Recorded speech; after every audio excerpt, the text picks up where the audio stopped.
what did we used to believe on how you physically built a startup? What was the process we used? We used to build startups by managing processes. We said, well, hey, we understand how to build products.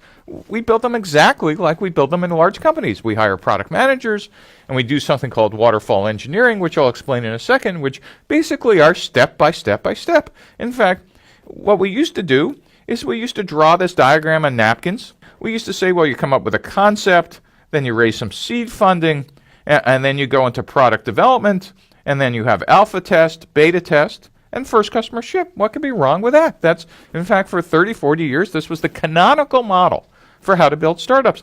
And we'd say marketing, well, we understand. While engineering is developing the product, marketing is creating all the marketing communications material and, hiring a PR agency and creating early buzz. And then for marketing, the world's most fun job was have the party. You get to create demand by having a launch event, and you think about branding. And your job really was to create end user demand and drive it into the potential sales channel.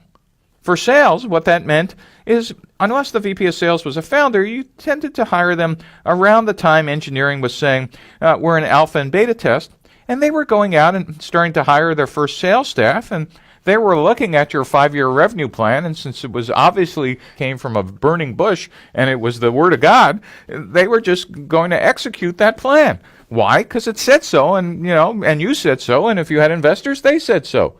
There might not be any facts behind it, but there it was. It was the spreadsheet. And so they were building the sales organization. So again, at that first customer ship, if marketing was going to drive demand, they were just going to have a sales curve that took off because the revenue plan said so. The next piece was the biz dev group. And business development used to mean the group that put together all the deals to create the whole product, WHOLE. The whole product meant startups, just because of their size, are incapable of creating all the features and services, etc., that a mainstream customer might need. So why don't we hire business development people to do partnerships so at first customer ship, we could look like a large company for mainstream customers. The only fallacy in this is that you assume that your first customers are going to be in the mainstream. It turns out for most startups, your first customers are actually crazy people like you. And so therefore, creating this entire cloud of deals are actually useful a year after first customer ship, but in fact, just get in your way on day one. The other piece is engineering. And engineering, how simple could that be? It was understood. We did exactly what we did in large corporations.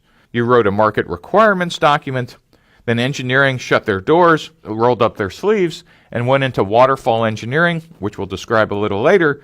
You hired a QA department. Then at the end, finally when it was all done, you hired a tech pubs department, and all the product was ready to go in version 1.0, all the features at one time at first customer ship. And this, for 30 or 40 years, was the way we thought about startups. There can be no other way. This is how we manage the process. We now know this is just simply wrong.